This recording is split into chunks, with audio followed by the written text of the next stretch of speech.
sibling nerdery, and I am looking into your soul. No, that's really creepy. I don't like that at all. No. Hello, everybody. How is everybody doing today? I am Tom Nerdingham. Tony Nerdingham here. And this is Sibling Nerdery. I decided to add that ominous opening because one of the shows that we're talking, actually both of the shows we're talking about, took a really kind of dark turn this week.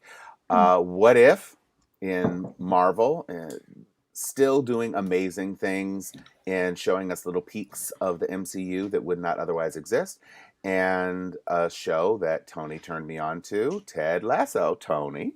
Lasso, yeah. Ted Lasso has been consistently one of my favorite shows since it started, like episode by episode. I don't know that it's matched currently by a comedy on television, so I'm excited to talk about it in that manner. And of course, we'll talk about this week's episode, but maybe we can give a little bit of just thoughts generally about the show as well, sure, in case any of you haven't seen it. So you can see in our background that we have our good friend Eric Killmonger. What up? What up, E? And that kind of takes us into this episode of What If. There he is. Killmonger. The one thing that I was like waiting for and I wanted to see animated, because Marvel typically knows what we want. Like last episode, they gave us Bucky in a shower. So Marvel knows what we want.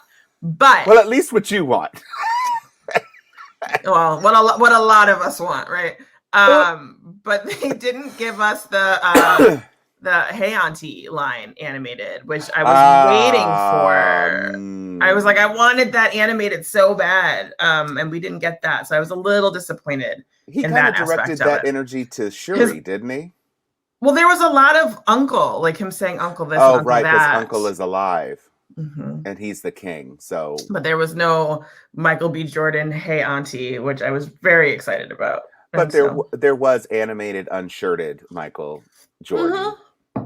It's true, and then he marked himself again for the animation. So I was like, all right, yeah, it was a good episode. I know some of my friends didn't love this episode so much. I really enjoyed this episode. I thought it was a lot of fun. Well, supposedly there's going to be a continuation. Oh. Okay. So this is going to be the first two-parter, apparently, because the cliffhanger of Shuri and Pepper as rescue, or Pepper as maybe becoming rescue, kind of left us on a note. And that was one of the things that people were really commenting on, like, oh, it felt incomplete. It felt like it rushed to a conclusion.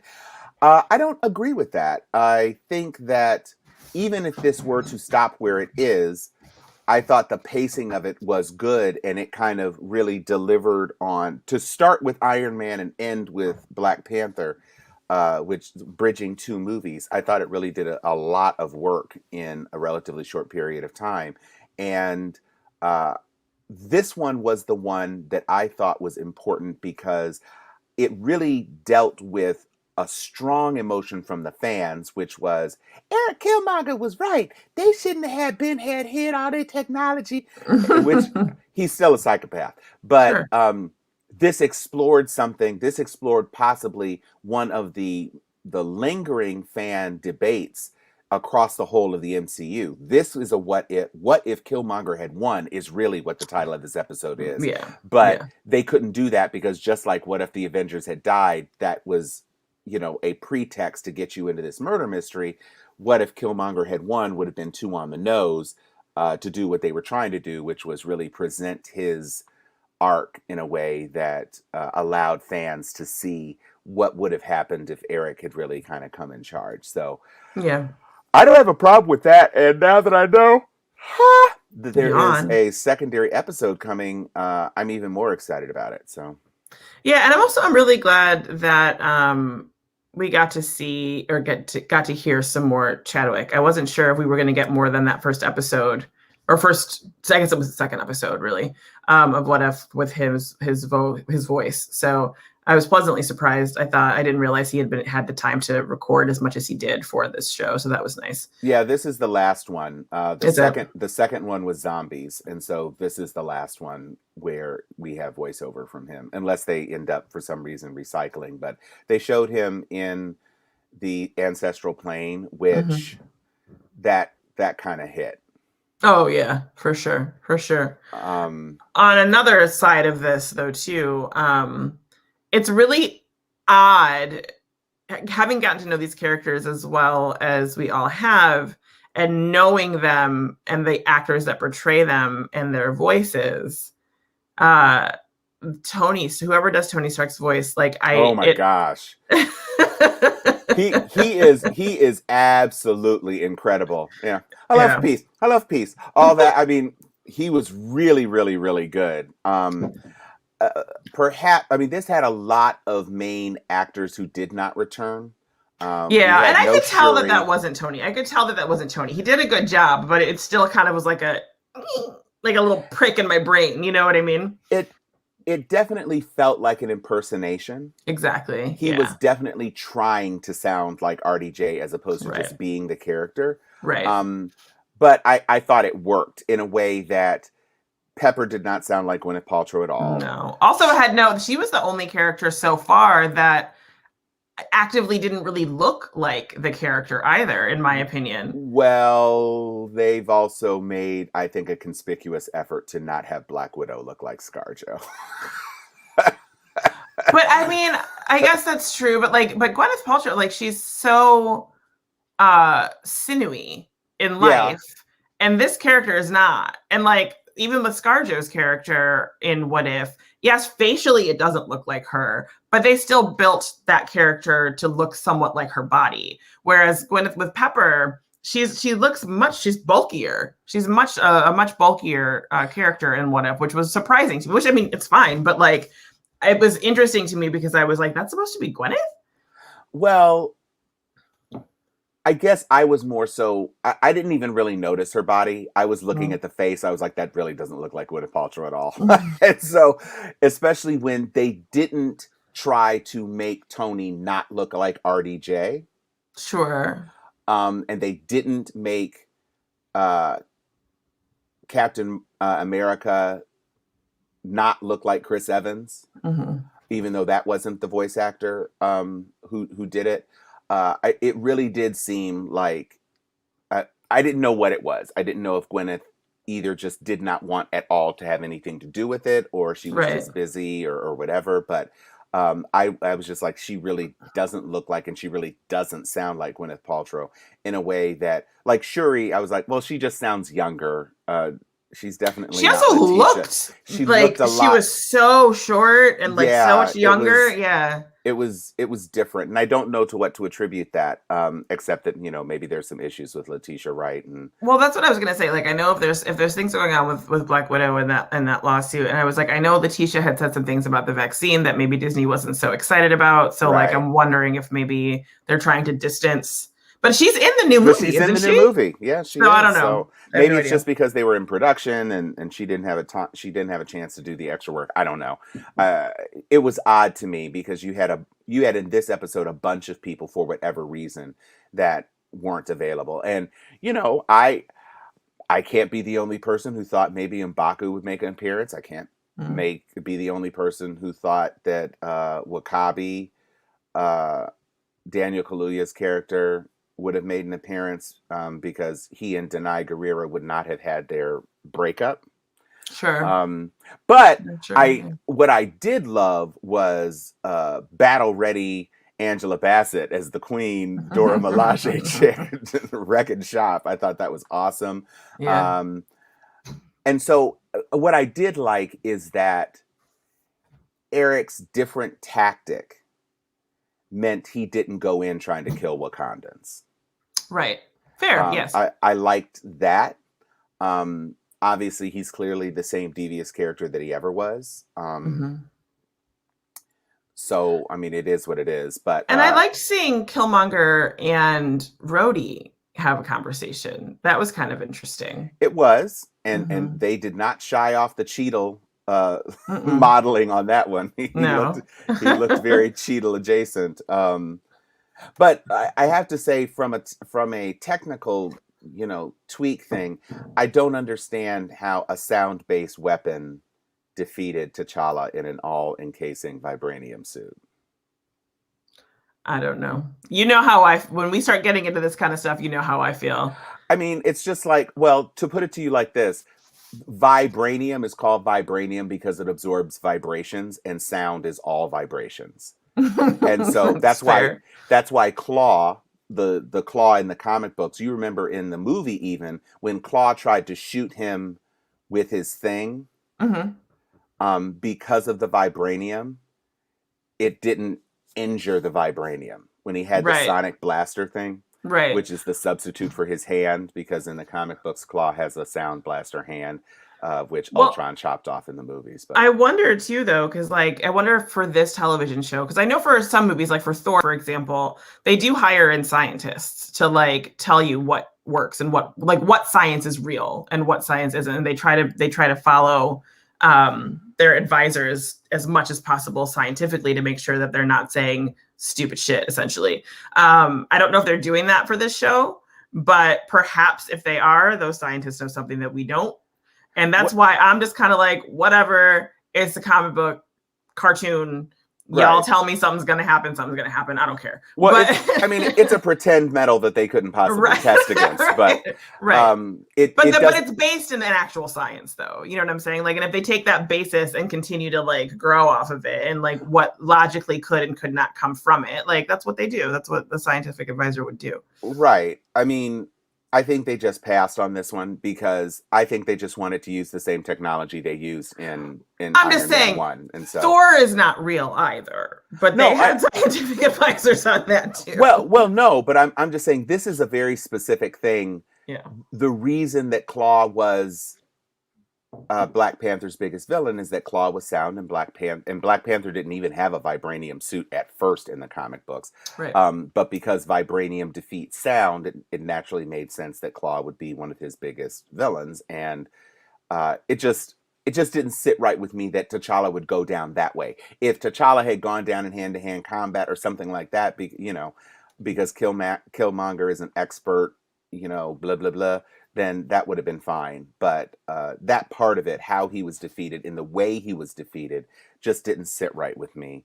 But it was a necessary tool. That's what they needed to do in order to move the episode forward. So I don't really have a problem with it, and I'm anxious to see what the follow up is going to be because, like I said, I understand that there is supposed to be an episode that deals with the aftermath of it, and it's a testament to the success of Black Panther. I think that they went this route with this particular story because after the Captain Carter episode, this to me feels like the episode that most closely aligns with not one but two MCU movies. Um, it was a scene for scene reshoot of the opening sequence of Iron Man. Yeah, so, that's true. Yeah. and then it immediately segued into Black Panther in a way that most of these other things don't exactly map to a particular story as exactly, with the exception of Captain Carter, because Captain Carter is pretty much exactly I didn't like Captain that America. episode. You That didn't episode like was Captain boring. Carter? Oh No. my goodness. Did we? That was Oh, the we haven't that was talked about this because we no. weren't broadcasting when the That was first the thing. first. You're talking about the first episode, right? Yeah, where she becomes Yeah. the Captain America character. I think it's just. I think I'm annoyed and overly. I don't care about that relationship. Like, and Oh, they keep telling like it's just on, especially on TikTok. I don't know if you're on TikTok or not, but like the discourse regarding Carter and Steve, I'm just like everybody needs to calm down. And so it's kind of like taken me off base of really giving a shit about that storyline. And like, and I understand that's part of Bucky's storyline too. And so I should love it. But like, I don't, that first episode, I was like, I don't know. I don't really care. I liked episode 2 a lot. The only episodes that I didn't really care for was that first episode. And then strangely enough, I love Doctor Strange, but the you Doctor didn't like the Strange Doctor Strange episode, evil. I kept falling asleep. And I think it was just because it like the Groundhog Day repetition of it was a little bit just like, okay, you know. I know that you don't like the notion of Agent Carter falling in love with Steve. It's not even that. It's just that I really feel like up until Falcon and the Winter Soldier, we didn't get, between Captain Carter and her niece, we didn't get a lot of character development of either of those women until Falcon and the Winter Soldier. And so I'm not as connected to them as I am to some of the other characters within the Marvel Universe. And so for me to... You didn't watch the Agent Carter TV show. I did not, no. They invested, because her character basically drops off the map right after the first movie. Mm-hmm. They gave her 2 seasons of a show. I think you'd like it, actually. You've mentioned that to me before. I just haven't had an opportunity to check that one out yet. Yeah, it should be available on Disney Plus. I would recommend that you watch it, just because it very much harkens back to the original Wonder Woman TV show, which of course you weren't alive for, but which was set in World War II, except that unlike in the later version, the disco version of Wonder Woman that was brought to TV, Linda Carter's alter ego was actually kind of like behind Steve Trevor.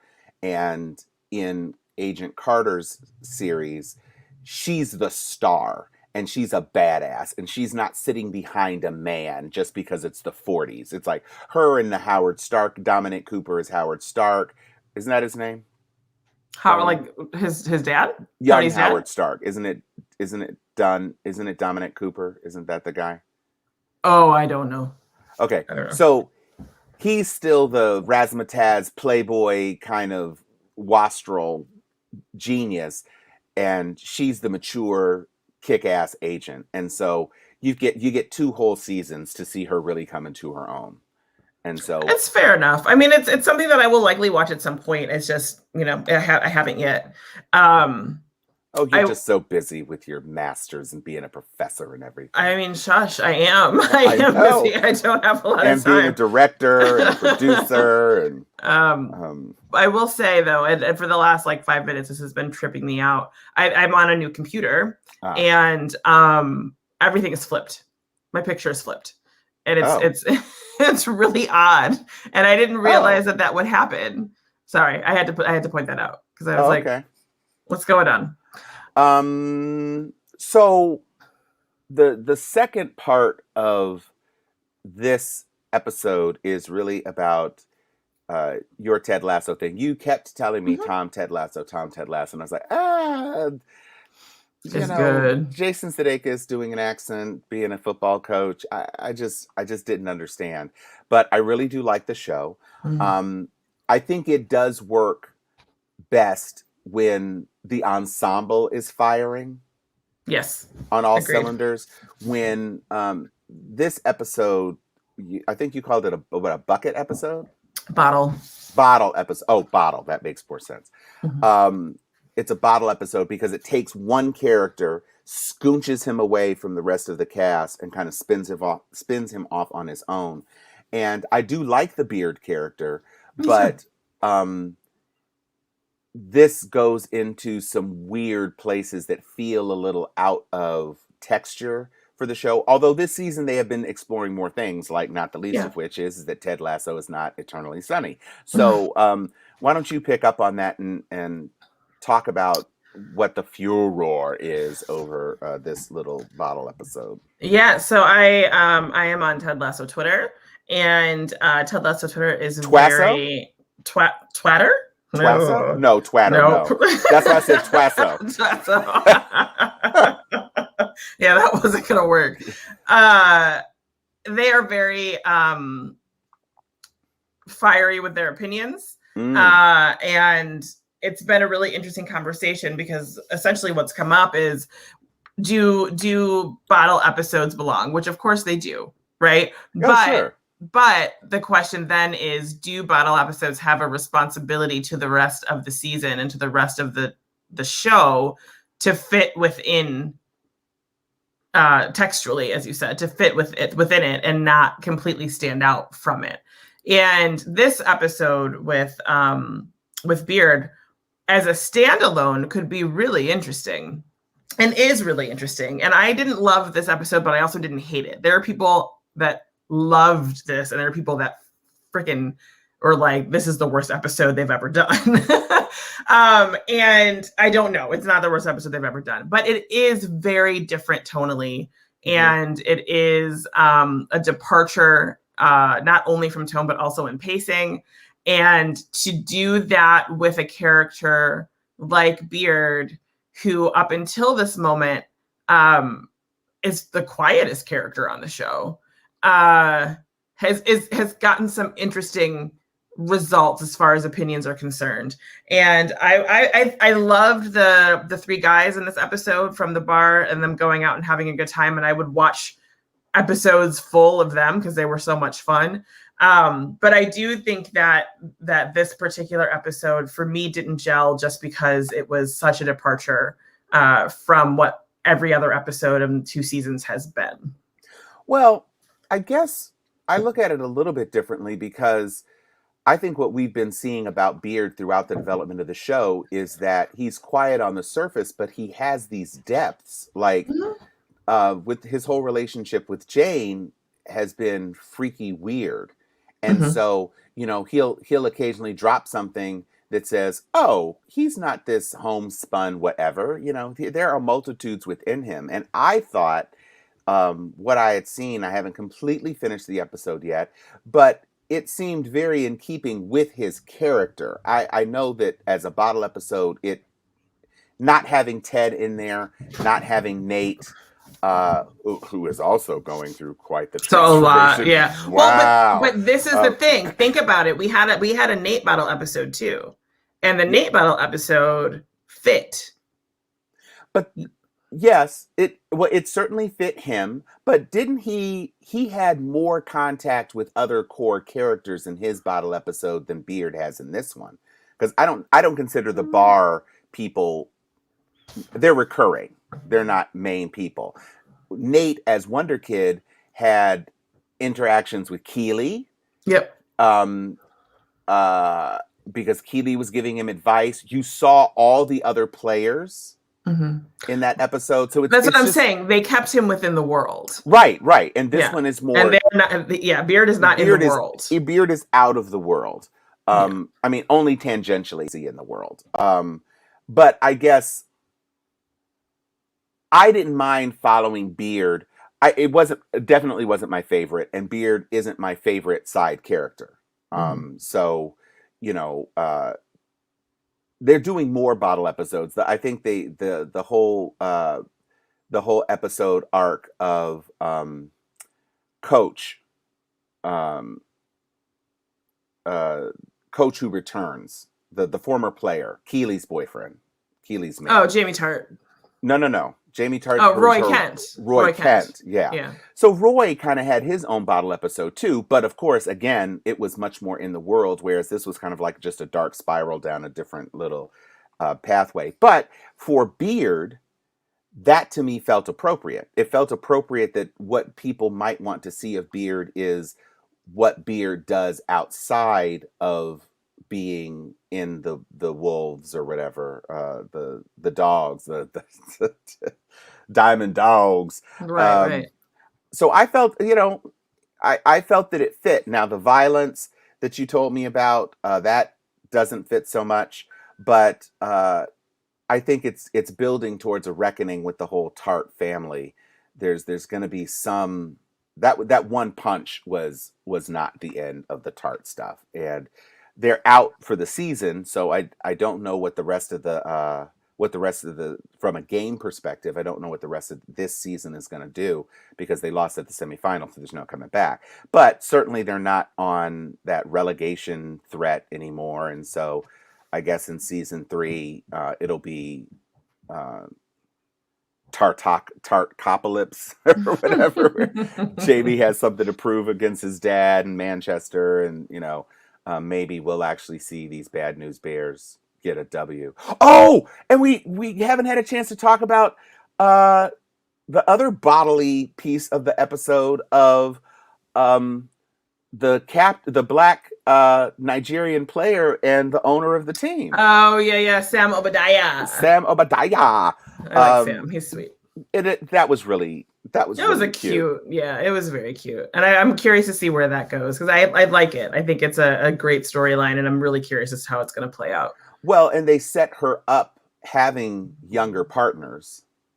So they conspicuously did that an episode back so that when Right. she goes for another younger man, it doesn't But Sam feel. is like No, 21. he young. He Right. young. Yeah. But I mean, frankly, she's the age to be, looking for her Dexter St. Jacques. So I I'm guess not mad. so.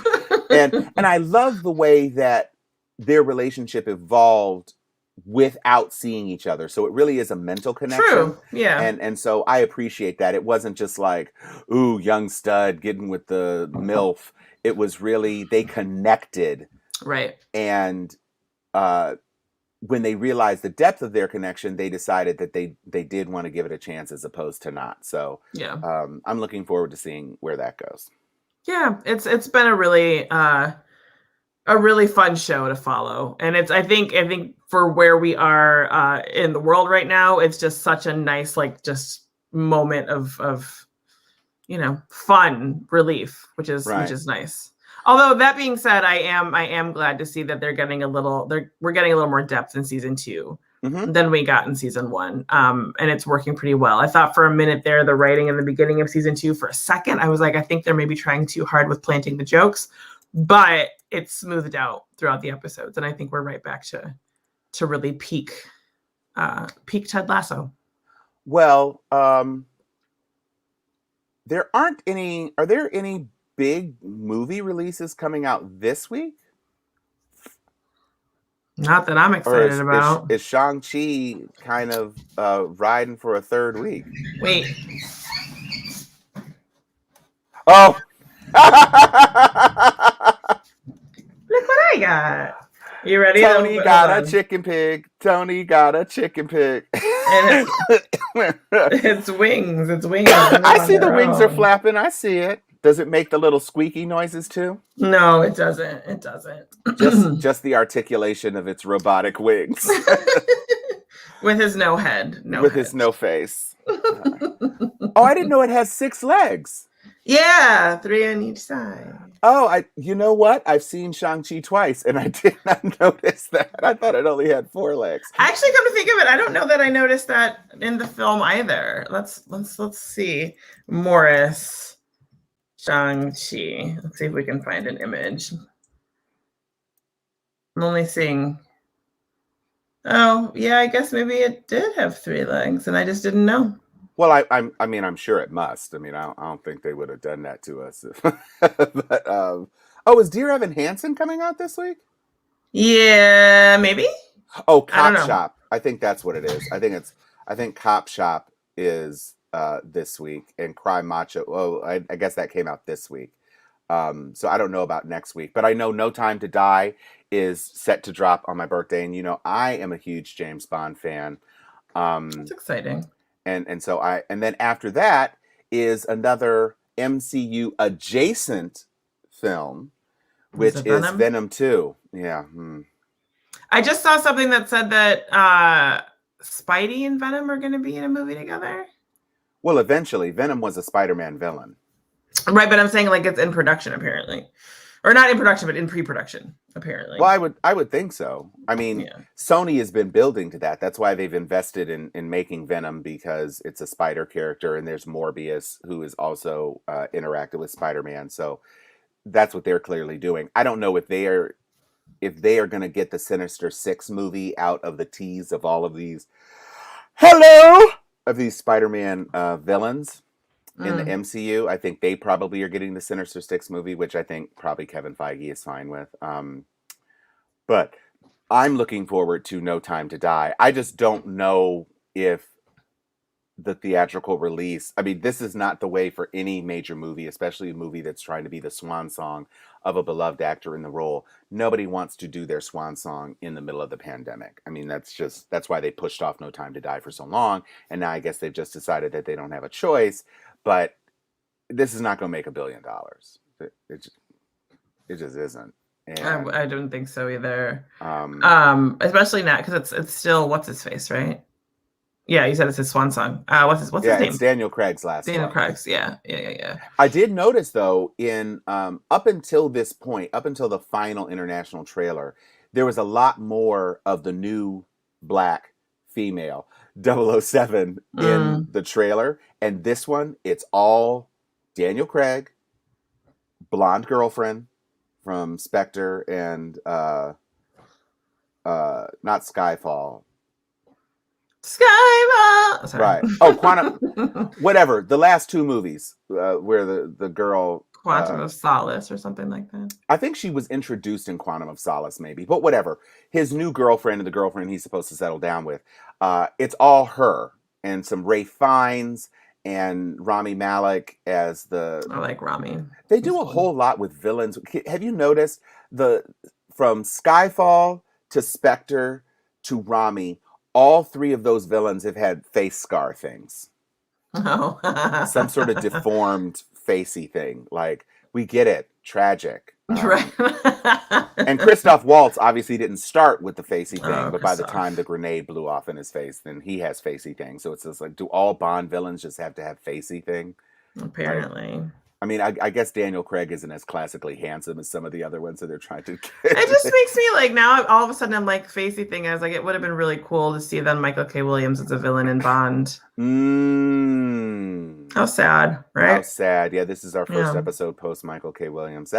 And just tragic. I mean, he was such I didn't realize how much he was working.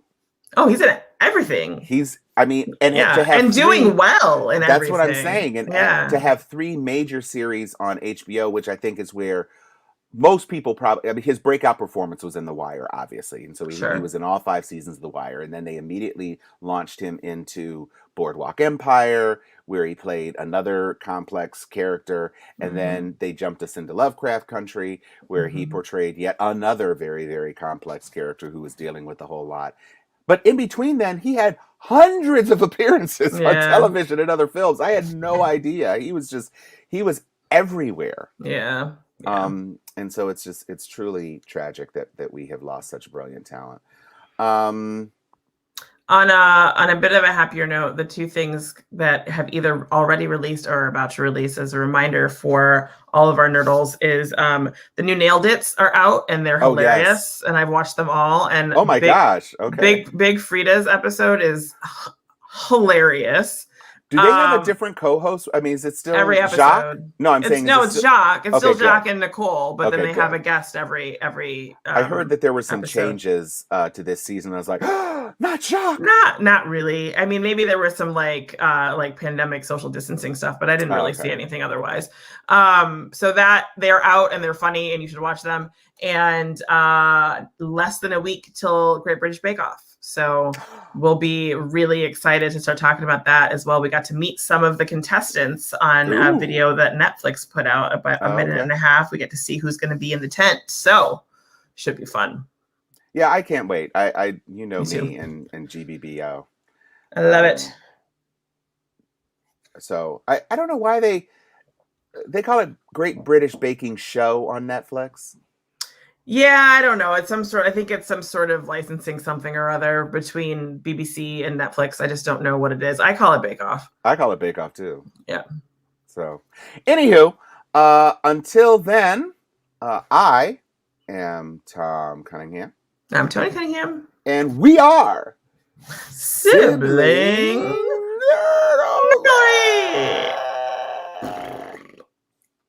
Bye. Bye.